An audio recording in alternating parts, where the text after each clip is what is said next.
നമസ്കാരം. 2003 October 7 Hamas തീവ്രവാദികൾ Israel ആക്രമിച്ചതിന് തൊട്ട് പിന്നാലെയാണ് അവർക്ക് പരിപൂർണ്ണ പിന്തുണയുമായി ഹിസ്ബുള്ളയും രംഗത്തെത്തിയത്. പിന്നീട് ഹമാസും ഹിസ്ബുള്ളയും ഹൂത്തി മുതലും എല്ലാം ഒരുമിച്ചായിരുന്നു ഇസ്രായേലിന് നേർക്ക് ആക്രമണം നടത്തിയത്. എന്നാൽ ഹിസ്ബുള്ള എന്ന ഭീകര സംഘടനയെ ഒരു പരിധിവരെ അടിച്ചമർത്തുന്നതിൽ ഇസ്രായേൽ വിജയം കണ്ടിരുന്നു. ഇപ്പോൾ ഹമാസിനെ സംബന്ധിച്ചിടത്തോളം അവരുടെയും പ്രധാനപ്പെട്ട നേതാക്കൾ കൊല്ലപ്പെട്ടിരിക്കുന്നു. ഗാസയിൽ ഇപ്പോൾ ഏതാണ്ട് സമാധാനപരമായ അന്തരീക്ഷമാണ് നിലനിൽക്കുന്നത്. പക്ഷേ ഇസ്രായേലും ഹിസ്ബുള്ളയും തമ്മിലുണ്ടാക്കിയ വെടിനിർത്തൽ കരാറിൻ്റെ മറവിൽ ഹിസ്ബുള്ള വീണ്ടും യുദ്ധസന്നദ്ധരാവുകയും അവർ പരമാവധി ആയുധങ്ങൾ സംഭരിച്ചുകൊണ്ട് ഇസ്രായേലിന് നേർക്ക് ആക്രമണം നടത്തുന്നതുമാണ് നമ്മൾ കണ്ടത്. ഇതിന് തിരിച്ചടിയായി ഇസ്രായേൽ ശക്തമായ ആക്രമണമാണ് ഇപ്പോൾ ലെബനനിലെ ഹിസ്ബുള്ള കേന്ദ്രങ്ങളിൽ നടത്തിക്കൊണ്ടിരിക്കുന്നത്. ഇപ്പോൾ കരയുദ്ധവും ആരംഭിച്ചിട്ടുണ്ട്. അപ്പോൾ അതിൻ്റെ ഭാഗമായി ഹിസ്ബുള്ളയുടെ രഹസ്യ താവളങ്ങൾ കണ്ടെത്താനുള്ള നീക്കത്തിലാണ് ഇസ്രായേൽ സൈന്യത്തിലെ സാങ്കേതിക വിദഗ്ധന്മാർ. ഇതിൻ്റെ ഭാഗമായി ലെബനനിലെ ബ്യൂഫോർട്ട് റിഡ്ജിൽ ഇവർ നടത്തിയ പരിശോധനയിൽ ഞെട്ടിക്കുന്ന ഒരു കാഴ്ചയാണ് ഇസ്രായേൽ സൈന്യത്തിന് കാണാൻ കഴിഞ്ഞത്. 1 കിലോമീറ്റർ ദൂരമുള്ള ഒരു വലിയ ഭൂഗർഭ തുരങ്കം അവർ കണ്ടെത്തി.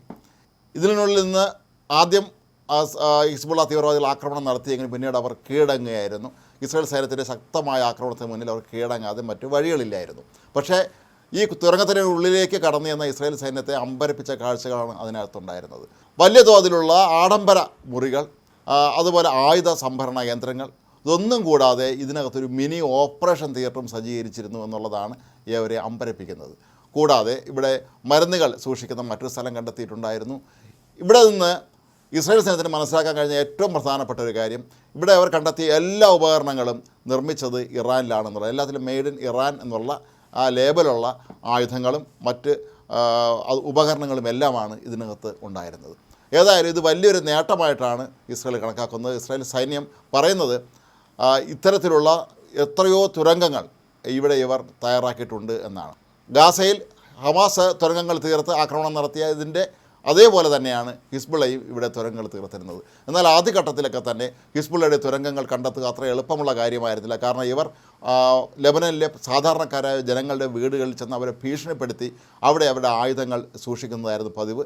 നമ്മൾ നേരത്തെയും ഇത്തരത്തിലുള്ള വാർത്തകൾ പുറത്തുവിട്ടിരുന്നു. വീടിൻ്റെ അടുക്കളയിലും തട്ടിൻ പുറത്തും അതുപോലെ സ്വീകരണമുറിയിലും എല്ലാം തന്നെ മിസൈലുകൾ ഉൾപ്പെടെയുള്ള ആയുധങ്ങൾ സംഭരിച്ച് വെച്ചിരിക്കുന്ന കാഴ്ചകളായിരുന്നു അന്ന് നമ്മൾ കണ്ടത്. അതുപോലെ തന്നെയാണ് പരമാവധി ഇവർ വീടുകൾ കേന്ദ്രീകരിച്ചാണ് ആയുധ സംഭരണം നടത്തിയിരുന്നത്. പക്ഷേ ഇത്തരത്തിലുള്ള ഭൂഗർഭ തുരങ്കങ്ങൾ എത്രയോ വർഷങ്ങൾക്ക് മുമ്പ് തന്നെ ഇവർ നിർമ്മിച്ചിരുന്നു എന്നാണ് പറയപ്പെടുന്നത്. പതിറ്റാണ്ടുകൾക്ക് മുമ്പ് തന്നെ നിർമ്മിച്ച തുരങ്കങ്ങളാണ് ഇപ്പോൾ കണ്ടെടുത്തത് എന്നാണ് ഇസ്രായേൽ കേന്ദ്രങ്ങൾ വിശദമാക്കുന്നത്. തുരങ്കത്തിനുള്ളിൽ വളരെ അത്യന്താധുനിക പ്ലംബിംഗ് സംവിധാനങ്ങളുണ്ടായിരുന്നു.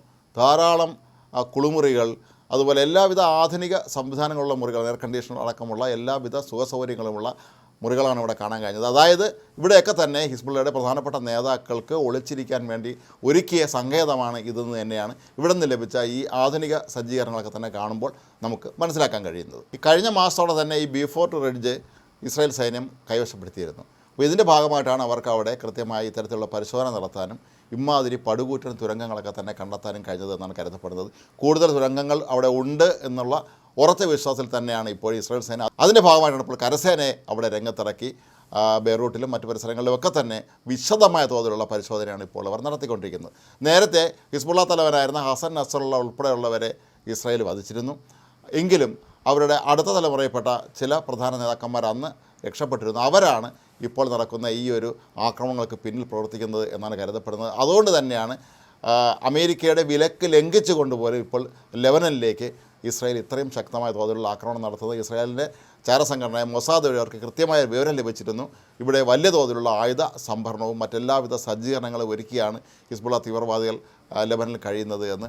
അത് തച്ചു തകർക്കുക എന്നുള്ളത് തന്നെയാണ് അവർ പ്രധാനമായും ലക്ഷ്യമിട്ടിരുന്നത്. ആദ്യം വ്യോമസേനയാണ് ഇവിടെ ആക്രമണം നടത്തിയത് എങ്കിൽ പിന്നീട് വ്യോമസേനയ്ക്ക് പോലും കണ്ടെത്താൻ കഴിയാത്ത ഇത്തരത്തിലുള്ള ഭൂഗർഭ കേന്ദ്രങ്ങൾ മനസ്സിലാക്കിയത് കരസേന രംഗത്തിറങ്ങിയതോടുകൂടിയാണ്.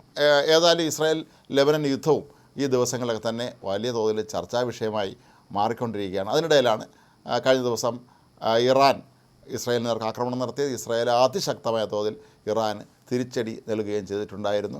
അമേരിക്കൻ പ്രസിഡന്റ് ഡൊണാൾഡ് ട്രംപിൻ്റെ ആക്രമിക്കരുത് എന്നുള്ള വിലക്ക് പോലും ലംഘിച്ചുകൊണ്ടാണ് ഇസ്രായേൽ അവിടെ ആക്രമണം നടത്തിയത്. കാരണം ഇസ്രായേലിനെ സംബന്ധിച്ചിടത്തോളം അവർ ചെറിയ രാജ്യമാണ്. പക്ഷേ 4 ഭാഗത്തു നിന്നും ശത്രുക്കൾ വളഞ്ഞിട്ട് അവർ ആക്രമിക്കുന്നു. അവർക്ക് എല്ലാവിധ പിന്തുണയുമായി ഇറാനുണ്ട് എന്നുള്ളത് തന്നെയാണ് അവരെ അങ്ങേയറ്റം ചൊടിപ്പിക്കുന്നത്. അതിൻ്റെ ഭാഗമായിട്ട് തന്നെയാണ് ഇത്തരത്തിലുള്ള ഇവിടെ രഹസ്യ കേന്ദ്രങ്ങൾ കണ്ടെത്താനുള്ള നീക്കങ്ങൾ അവർ നടത്തുന്നത്. ഇസ്രായേലിൻ്റെ ചാരസംഘടനയായ മൊസാദ് നടത്തിയ അന്വേഷണങ്ങളിലാണ് ഇത്തരത്തിലുള്ള ഈ സങ്കേതങ്ങളെല്ലാം തന്നെ എവിടെയാണുള്ളതെന്നുള്ളതിനെക്കുറിച്ചുള്ള കൃത്യമായ വിവരം ലഭിച്ചത് എന്നാണ് കരുതപ്പെടുന്നത്.